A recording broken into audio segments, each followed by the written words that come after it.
কৃষ্ণনগরে জগদ্ধাত্রী পুজো পার্ট 2। আগের পার্টে আমি বলেছি আমার কিছু বন্ধুকে আমি কৃষ্ণনগরে জগদ্ধাত্রী পুজোর ঐতিহ্য বোঝানোর জন্য কৃষ্ণনগরে ডেকেছিলাম এবারে জগদ্ধাত্রী পুজোতে। তার মধ্যে আমার ফ্ল্যাটমেট ব্রততী আর কলেজের বেস্ট ফ্রেন্ড সৌরভ আর অরিজিৎ। ওদের আমি নিয়ে গেছিলাম কৃষ্ণনগরে বেস্ট কিছু প্যান্ডেল দেখাতে।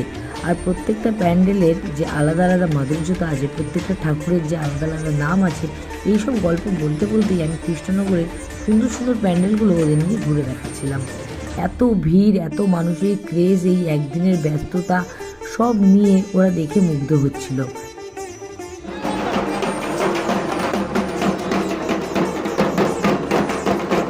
পুজোর আগের দিন বাইক নিয়ে সারা কৃষ্ণনগরে ঠাকুর দেখানোর পর লাস্টে নিয়ে গেছিলাম ওদের বুড়িমার কাছে।